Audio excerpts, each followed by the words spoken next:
My name is Carol Simpson, and I'll be your host today. I'm joined by a panel of nurses from all different generations to discuss the topic of generational diversity in the workforce, particularly in nursing. We're going to go through some fun facts and demographics from each of the generations, maybe dispel some myths, and talk about why this matters as it relates to being on a team, to leading a team from my perspective, and even to the patients that we take care of. We should also address how we drop the stereotypes, all the negativity around them, and start to think about how each individual contributes to the team, knowing that inevitably they were shaped by the generation that they were born in. We can leverage each person's life experience to add to our well-roundedness as a team. So for myself as a leader, there are up to 5 generations in the workforce, and 4 are represented here. But recently, I had somebody retire who was actually 83 years old. And so she was above the boomer generation, which is the older of the generations that we're talking about today. Pat, no offense. But we really have a cool opportunity to learn from each other, generation to generation, do some cross mentorship. Or reverse mentorship, where a younger person is mentoring somebody who's older. We can learn from what each other knows and think a lot less about stereotypes. What are the assets for each group? I've read a couple articles where people are saying we need to be done with generational titles and start to really treat everybody like individuals. We're all working toward the same goal, and I think that that's what we want to talk about today is how do we all work toward the same goal on the same teams. So I'm going to introduce who's here. The first person that's with us is Allie Dominicali, and she is representing Gen Z. So Allie, if you want to just introduce yourself briefly. Yeah, my name is Allie. I have been a nurse for 5 years now. 2 of them were on the East Coast, where I'm from. 2 were travel nursing, and the most current role I'm in is a float nurse at CHLA in Los Angeles. Okay. And Jeri, everybody might recognize Jeri from Nurse Converse, one of our fellow podcast hosts. So Jeri. Yes. Hi, my name is Jeri. I'm representing the Millennials. I have been a nurse for almost like a month shy of 13 years. And 10 of those years I was a travel nurse. So that's actually where I met the lovely Allie in one of our assignments there. But recently, about a year ago, I decided to settle down, hang up my travel shoes, and I'm also in Los Angeles at Children's Hospital of Los Angeles, and I work in the PICU there, the pediatric ICU. Also, as you heard, I'm a co-host for Nurse.org as well, and I own a business too. So, wow. Definitely check out Jeri's podcast. They're really good. They're so professional. And Pat, do you want to go? Yeah. My name's Pat. I am representing the baby boomer generation, and I've been a nurse for 43 years. Had I gone to school right out of high school, I would have been a nurse much more, but I graduated when I was 37.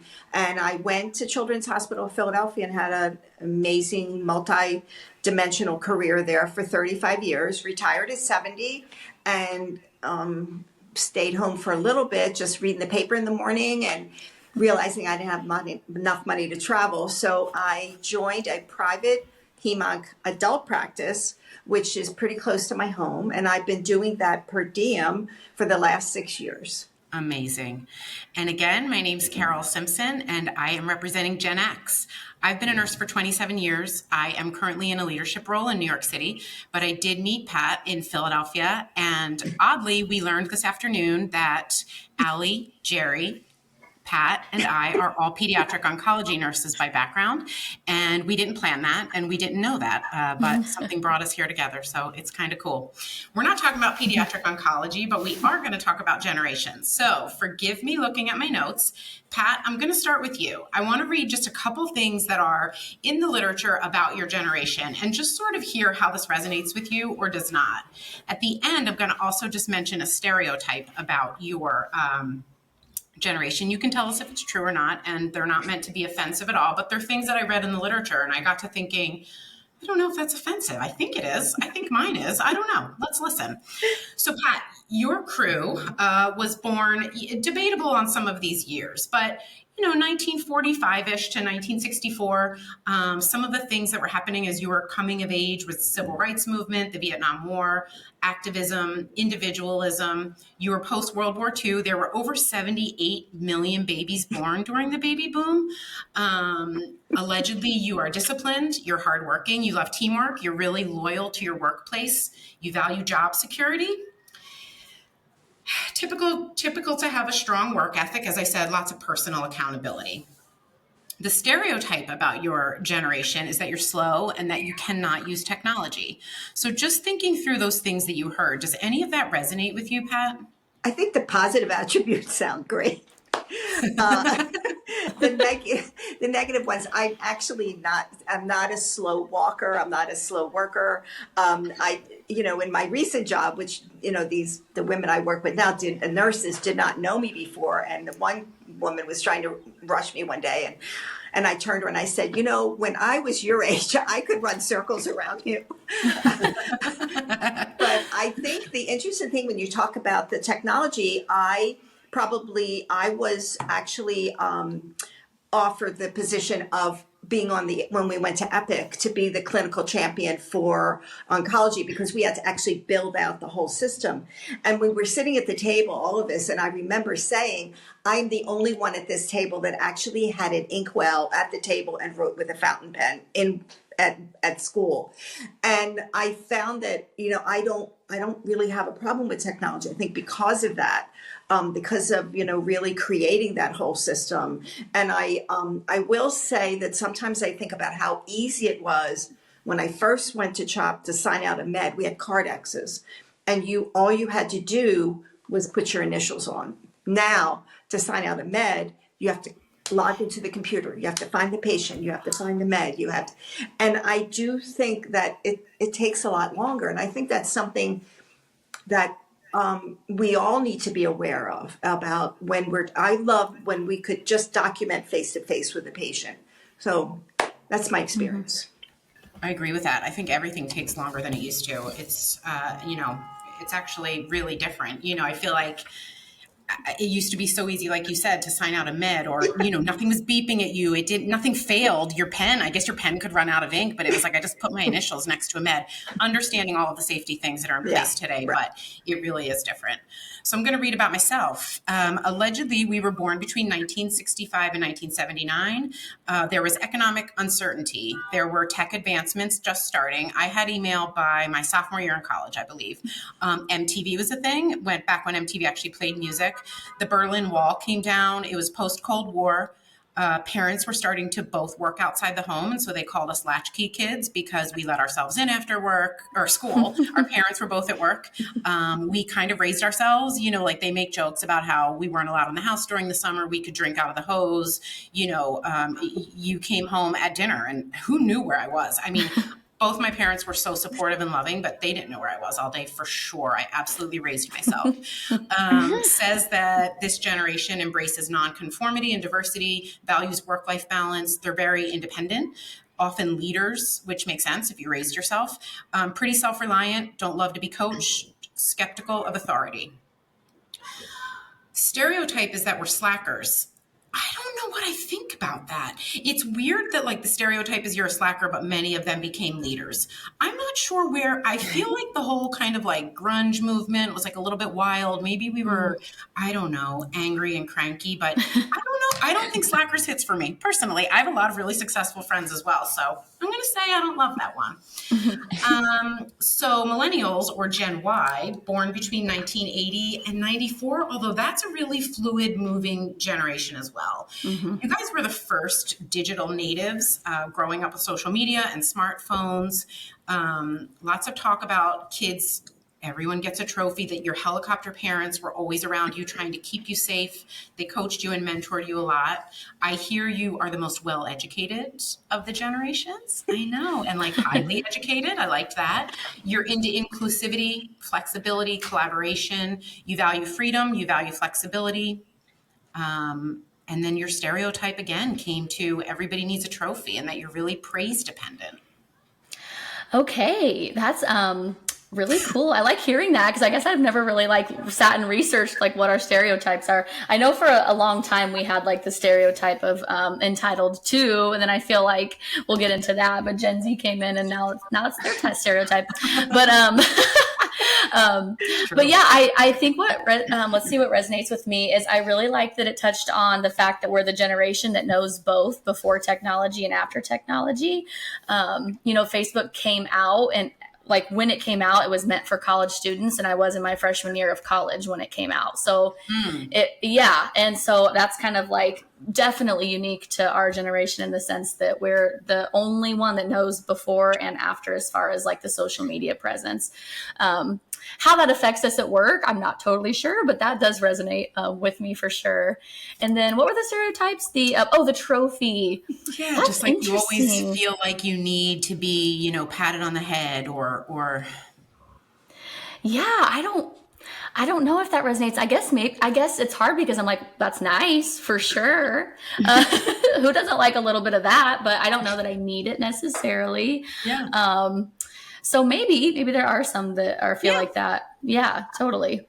And again, like I think the generalizations, you're always going to have, outliers, et cetera. So we're just kind of talking about what's in the Right. research. We're not letting it define us. Go ahead. I was just going to say, and being the most educated is really cool. That's news to me. So that's awesome. And you are comprising the largest percentage of the workforce right now. I think slightly over my generation, but the projections are, I think you're going to make up 50% soon. So I'll link all that when I write an article about this. But yeah, I mean, thank goodness, right? You're so highly educated. So I mean, I hope that's a lot of pressure on us millennials. You might be taking care of Pat and me. So I'm sorry. We will. We'll take great care of you. Allie's definitely going to be taking care of us. Yeah. So Gen Z, which I also have heard called Zoomers. I don't know if I love that because it reminds me of Zoom, but I don't know, whatever, Gen Z. And the start date for Gen Z kind of looks like 95, but then someone else said 98, and I even saw one that said 2000. But they don't know the world without the internet. Truly the most, tech savvy group. They have the best understanding of tech and social media. They're post 9/11. They have a big picture. They love the global picture. They can connect globally in a heartbeat. They have a heightened awareness of social situations. They lived through the pandemic, and that's a big not defining, but a big part of this generation. They value security and stability. They like communicating face to face. I want to hear about that, as well as Snapchat, I heard. Into saving and investing money, as well as traveling. And I read this group to be a pragmatic group with a very forward-thinking mindset. Allie, the stereotypes that I read were that you're anxious and sometimes entitled and a little bit less professional in the workplace with how you show up. So what do you think about those? Let's see. So loaded. So loaded. I think that, I'll start with maybe the negatives more so. Okay. I would say that I think the stereotype of entitlement probably in a way comes from our generation knowing the respect that we deserve as people, as nurses and whatnot, and just having that ability to confidently advocate for ourselves in different situations, while other generations maybe would have kept a little bit more opinion to themselves. We're one where everything's said on the internet, everything's just spoken as is. And so that can kind of also loop into the little less like professional, a little more casual, because it is so more direct. I do agree that sometimes like there's a part of our generation that can do that some. And I do notice in myself where I am a little bit more casual with my words and maybe sometimes my attire at work and whatnot, but it's becoming the norm and our generation's kind of allowing it. So in a way, I do appreciate those things because I think that the stereotype actually is a little bit of a positive, in my opinion.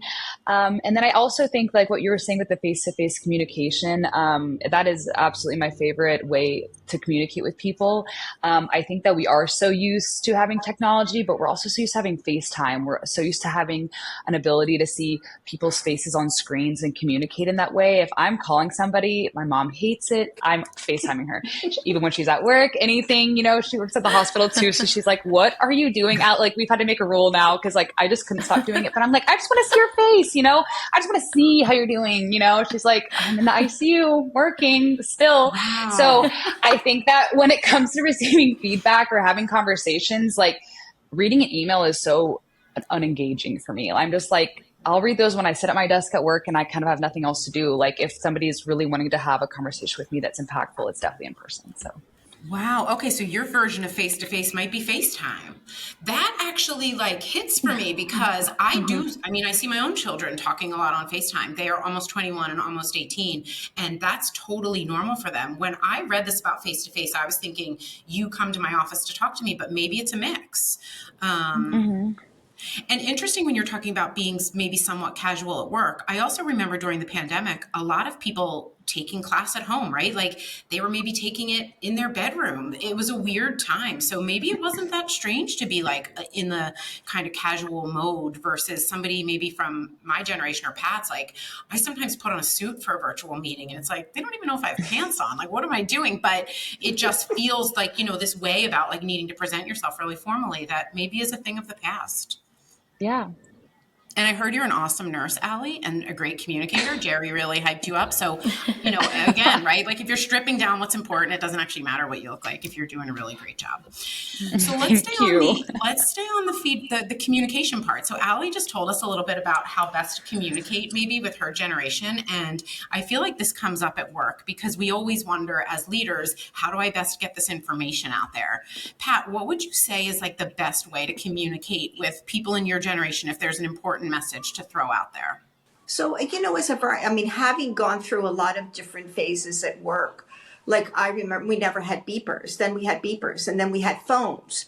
So there's so many different things, but I think the one thing about nursing is you have to communicate. Like you need to communicate, like when you're off shift, like, giving report face to face. There's an overlay of when you talk about this, the generalizations, but then I think the nursing part is even different. What has nurses going into different ways? But I think nurses, we really need that communication. And right now, the area that I work, we do face to face. Because we don't have beepers. We don't, it's a small area. It's like probably the size of the downstairs. It's a 15 patient, site. And I think if I'm speaking for right now, that's what it was. But I went through the whole thing of, just phones, paging people overhead to get them, way back when dinosaurs roamed the earth in 1982. And then we had beepers, and then we had phones. So there's been a lot of iterations. But I think the one thing when you're in medicine, you have to communicate. That patient's status has to be communicated to the next person. So if you needed some information, Jeri, and like somebody just wanted to make sure they got the right thing to you on shift, how do you prefer to get information? I love a text. Right where we work right now, we have like text capabilities, and when I can just text a doctor, it makes my life complete. And I don't even know, like the days where I had to, like the other places I've worked where you have to like send a page or like even just like call them directly. I feel like such a nuisance when I have to call them directly or page them for some weird reason, even though I think it even like might go to their phone the same way. I don't know. In my mind, I'm like, I absolutely love a text. I'll do that all day. I think and I like when someone texts me too, because unless of course it's something super urgent, call me, but it's something I can like almost like file it away as of, I'll look at that in 1 second. This is priority. And it's easier for me. And I probably because I'm wondering if that's because like we were also like the generation that first started to have text. I remember, I told somebody today, I remember when it first came out and like texts were like 10 cents per text. Yeah. And then they lowered it to 2 cents. And then it was like, I remember that. Oh my gosh. Because I remember like I always got in trouble because I always went over the quota. They were like, you have 100 texts a month. And imagine. Yeah. No, I can't get through 100 without 100 in a day. Yeah, that was like the only thing I was ever in trouble for ever. I was like, you went over your bill again because I'm like, I sent too many texts again. Well, that's even, I love a text, but I think I might be driven by something different for loving a text. And if it's true that my group likes to be really independent, doesn't love authority, kind of likes to be like a solo worker, that might be why I love a text. Like, you don't need to come to my office. You most certainly don't need to call me. Like, I gotcha. The text works just fine. So, okay, fair enough. It's funny, Go ahead. Sorry. It's funny because for me, I least like a text. Like, I'll take it, but I if I'm gonna have to text somebody, I always first thing in the morning, I put the allowance on my phone for it to do a voice memo so it can record my voice and like type the words out for me. Because the feeling of just like looking at my phone for like an extended period of time to like type all of this out to somebody who could just pick up their phone and talk to me. Like, I just want that fast communication. I'm like, let's get to it. Let's turn it around. Cause then like, how long is it going to take for them to respond? Red receipts are on. I'm just like sitting there waiting, waiting. So like for me, like if they need to be paged, I'm like, yes, because they know they have to call me back. You know what I'm saying? So I'm like, give me that pager number. I got you. And that's just my preference, which I think is kind of funny. So okay, It is all funny. right, but nonetheless, right? It's something to think about because I want to communicate with you how you want to communicate in addition to how I want to communicate. So okay, really interesting. That one took a turn I didn't expect for it to take. Another question that I had, and this has come up in the literature a lot, is that different generations like to receive feedback different ways. And so I read something about, this generation's fine with their one performance eval at the end of the year. This generation really likes to hear, like, how am I doing? It might be every day, it might be every week. How does that resonate for you, Jeri? Like, what do you think about receiving feedback from your boss, from your peers, your friends? Yeah, it's funny because I've been sitting here actually thinking about that since you just said that in the intro that millennials like the feedback, and I'm like, darn it, I think that that's true. Like, I of course, like a yearly eval is great, but in general, like the eval is made by your manager who doesn't really work next to you. I know that I personally value so much more when patients say something to me that makes my entire day. That's why we do it. I know that's probably true for everybody, but when it comes to coworkers, or managers, even I love just anything simple, even small. Just I had a manager in the ICU, and this management team has been like one of the best I've ever worked with. But they just came up and they said, "Hey, I heard last night that you were stepping in and taking and helping a lot of people when you weren't like resource, you weren't anything. I just like, thank you for that. The charge, let me know." And I'm like, what was that? That's amazing. You don't hear that from like anybody. Yeah. So I'm like, I guess maybe I do fit that stereotype that us millennials like that. And on that same note, I'm huge on giving that to people. I love complimenting people. I think it makes their day. I think it's positive reinforcement. So I think that I completely 100% fit that stereotype the more I think about it, because I think it's important. I think it's important to encourage each other and that you're working with. Yeah. And showing gratitude is known to be, really healthy in the workplace and just kind of good for your soul. How about you, Allie? What do you think about getting feedback? I'm similar to Jeri in a couple of those ways. Like it definitely it means the most to me when it is coming from a patient or their family members, because in the end, like whatever happens in that room and the care that's provided might not always make it to a person of like authority, like your manager or anything like that. And so kind of just hearing that feedback is like the most, like, it just makes my soul warm.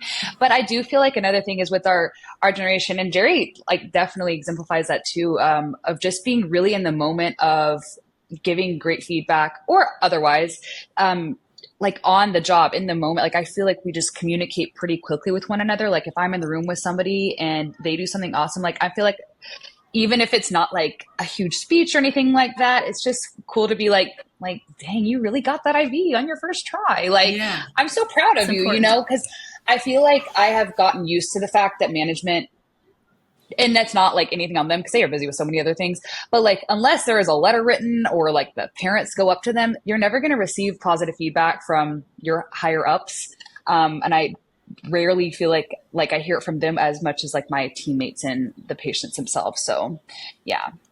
I was sitting next to somebody who's probably in your kind of age range, Allie, and we were at a wedding rehearsal dinner, and she was on her Instagram and she was clicking like on everything. She was just going down her feed, clicking like, clicking like, clicking like. I'm like, why are you doing that? She was like, it's really important to build people up. I was like, oh, I click so many likes now. I'm like, oh gosh, like I wonder where that person is in their life. I'm going to like that. Even when I would have never formally liked it, I would have just passed by it. And so I don't know. I wonder if that's part of it, right? Like, don't tear people down, right? Like build people up. Yeah. It becomes contagious. And I feel like in the beginning of my career, I really did feel a lot of that like negative nursing like dynamic from older people. And so I really do feel like I know what it feels like to feel so down about yourself in this career that like when there's nursing students or things like that, I'm maybe like, I try not to be like, I'm still being authentic, not like fake about it, but I'm like, what have they done well that they really have done well at that they should go home and like remember from this day? Because I really know what it feels like to only feel like you did poorly. And so just like continuing that communication style of building people up, but also being genuine with what you're saying and truthful when they maybe need some pointers, you know? I think you probably make a really great preceptor, which is also encouraging, you know, because we didn't always get that kind of tenderness in precepting. We got a lot of, oh, you're lucky to be here. Don't mess up again. Or, you know, kind of been made to feel like really crummy if something didn't go right. You know, I can still name all of the nurses that ever kind of semi-bullied me during report. I'll tell you them later, Pat. Before we get back to that though, Pat, so like if I was giving you feedback, how do you want to receive that? I mean, you mean if you're giving me positive or negative, either way, face to face, like, I mean, I remember that you have to give somebody 10 or 20 positive things before they can accept the negative thing. Right. But I remember when I got into a administrative role where I had people under me and they were not nurses. This was like towards the end of my career. I did some operation, and the first time I called one of the staff in, and she looked at me and she said, "What did I do wrong?" And I said, "Whoa, why are you asking me that?" She said, "Because I've never been called in by a manager when it wasn't something wrong." And I said, "Nothing's wrong." That is so true. Nothing's Oh wrong. my gosh. I said, "But I get a pit in my stomach." You know, and the other thing, when I started in nursing, there was this thing, nurses eat their young. Now, I have to say, I never experienced that because I came into the workforce at 37 and everybody was 25. So they like were nice to me. They respected you. There was this thing. But I do remember, and I say this to a lot of anybody I've precepted. A professor at Villanova said once, "Where I am, you will be, and where you are, I've been." And that's exactly, we've all been the new nurse. We've all been the one that didn't know this or that. And we've all also been the one that takes that, we take somebody under our wing. I am a big believer in positive affirmation. Where I am now, I never leave without saying to the charge nurse, "You did a great job today," because we have a manager that's not present. And you know, and interestingly enough, I just had a knee done. Carol knows this. It's 8 weeks ago. I had a total knee done. Yesterday was my first back to work 10-hour day. And I'm telling you, it was rough. And I can't tell you how the coach, the float nurse and the charge nurse jumped in constantly. And I sent them a text this morning. And I'm a big believer in text, by the way.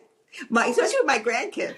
Woo. But yes, yeah. But I said, I can't tell you how much I appreciate what you guys did without missing a beat. You jumped in, you supported me, you helped me. And at the end of the day, I'm like so grateful for you. And I do that all the time. It's part of who I am. And I think to be a leader in nursing, you have to be that way. And but we also need to affirm each other every day. And, you know, how many times does a nurse do something great for you? Thanks for doing that. I really appreciate it. It goes a long way. It just goes a long way. Nurses could run the world. We can run the world. And I always tell my kids that. Firmly believe that. I always say, if you want an answer, just ask a nurse. I mean, they're resourceful as can be. We have in the air. Think of all the attributes we have to get our jobs done. I mean, I just feel that we are uniquely special people. And, you know, I have a minor in sociology. I don't know if you knew that, Carol, but I also had this interest to say, okay, what makes a nurse want to be a NICU nurse? What makes a nurse want to be in the ED? What makes somebody want to do oncology? I always say oncology nurses can live in the gray zone. We live in the gray zone. What makes somebody want to be a surgical nurse? And I think there's a different personality that brings you into that. But anyway. Yeah. Well, it sounds like every generation on this call is interested in supporting one another. And I think that's actually really important. Just to pivot, I'm thinking of something that I know, as you were talking, Pat, just about, you know, kind of supporting and the things that you've been through and whatever. And it got me to thinking about times that I've relied on another generation for the thing that they're good at. And I feel like with you, Pat, like you're the best storyteller. Like you can always give a story about, whatever, the trenches when you were first a nurse, or just what it's like to be a mom when you weren't ready to have a baby and he didn't need anything. He could have slept in a basket. He only needs your love. Like you would always give these little pieces of advice. And I feel like that's one of the attributes of your generation is like they're storytellers. They know more than us. They've lived more than us. Or when I was applying to this Nurse.org job, I sent what I was like using as my application to my millennial friend, Haley. And she was like, no, give me till the end of the day. And she like rebranded everything and it was amazing. I'm like, how did you do this? So is there like something you can think of where like you relied on a generation that's like kind of, you relied on them for exactly what they alleged to be good at, and it really panned out for you? Do you have something like that, Jeri? I see you shaking your head. I mean, I'm thinking of so many things for sure. I know that there's been, and I feel like Allie it's a perfect example. Like when we have teenage patients, I feel like the closer they are to, and I still feel like I can still get away with some of it, but I am getting older and I feel like it's the younger nurses that can connect with them, on a level because they're closer in age. And that's for teenagers specifically, that's very important because they want to know someone's like them. They want to feel the same as other people, and that someone closer to them understands them. So that's huge.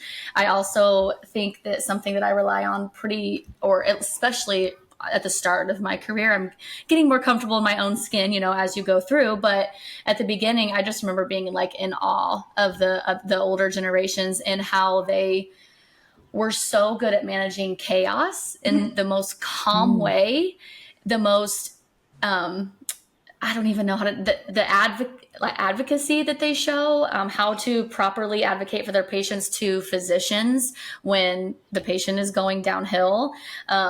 I still to this day, there's a charge nurse that I work with now that when I see her in motion and the way I don't know how old she is, I guess, but she would probably be in between Gen X and Boomer possibly, but it's just, I still am in awe of her and like the things that she can get done in such a short amount of time. So yeah, I feel like there's just, using everyone's strengths is like really important. Yeah. Yeah. How about you, Allie? Do you have any examples? Oh gosh, yes. I feel like I go to your generation, Carol, when I need help, like getting my voice heard. I do love my generation, and even the one above me, like I feel like could kind of help with this, millennials. But I feel like with your generation, it's like you've been there long enough to really gain this level of respect, and you're just like really quick to help advocate for the younger nurses. So like if I'm reaching out to a team to get help, or like if I feel like a patient's going the wrong way, I feel like simply due to the fact of like the higher years of experience and just your ability to communicate. So like to the point, I've always reached out to those nurses for help when I'm feeling like I'm in a really like uncomfortable situation. And I feel like with millennials, like they're right above us. So they're a lot more like, relatable. If I feel like, am I making a mistake, or like, did I just do something wrong? Like you have more experience than me, than like my generation does, but like, I feel like you won't be mad, like a little like less judgmental.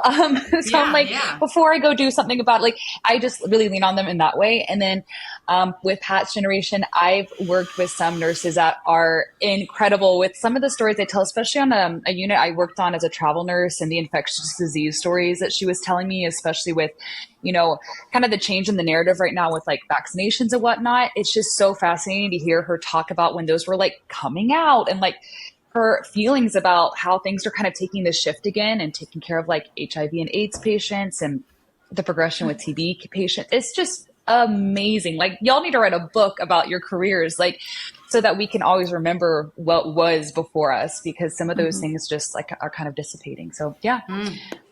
That's so cool. Pat, how about you? Do you have a time that you relied on another generation, even if it's above you? It's interesting because now when I went to get this per diem job, which is adult hem-onc, well, what I knew about adults, you could fit on the head of a pin. It was only basically my mother, my relatives. I strictly knew about kids. I know. And so I had to rely on my preceptor when I first went was this. I mean, she was one of the best nurses I've ever worked with. Her, Brittany. She was probably 24, 5, and she's teaching me, she's orienting me, and treating me like not like that. I mean, literally like not like a dope. I mean, adults have different diseases, and I have had to be like, just yesterday, I couldn't remember which chemo went first. And I went to one of the younger nurses. I'm like, I just can't remember. And she reminded me, and I said, don't think she said, no, you're fine. I mean, they treat me like a piece of, like a diamond. I mean, they won't let me get on a stool. They're so solicitous. And they always give me the hardest patients because I can usually deal with them. But in terms of their skill level and what they know, probably they know way more than me, because I never really did adults. I didn't do inpatient, but I go to them a lot, and I have no problem saying, can you guys help me with this? And they're great, there's such an appreciation in our group right now for what they say to me sometimes. When you're here, there's a different vibe, which I think is that's interesting. really nice. Yeah, because tone setting matters. But then you're also describing this like reverse mentorship, yes, right? Like absolutely. you can ask a 24-year-old a question, and that's part of like dropping your ego and thinking like, what does the patient need? I have like, who zero cares ego. about me? I think that's the whole thing. Like, as I said, there's lots of things we don't know, and we're never going to know everything. And there's always an expert, but, we've all been there. We've all been that new nurse. So I think this is always remembering that. But yeah. And it's what we need to be building. Everybody brings something really important to the table. And so, I selfishly feel like I'm learning a lot about my own teams. I've got probably somebody from every generation represented here on my team. And, it's been really great to hear from you guys. All right, let me just ask a couple quick like round robin questions. So we're going to play who you taking with you. So like, let's say this is the scenario, just real quick, who you grabbing to take with you. You need to have a difficult conversation with a family or a patient. Who you taking? Well, how old's the patient? I don't know. That's a great question. I don't know. That might draw it, right? If it's a teen, you might need Allie, right? Yes. If it's a teen, I'm taking Allie 100%, or even like a young adult. But if it's parents involved too, I'll definitely take my boomer or my Gen X. Okay. Yeah. I would ask Pat for advice on most difficult conversations. How about you want to create a training plan for a new technology? Who do I need? I think me. We need Jeri. Yeah, okay. Jeri. I think millennials.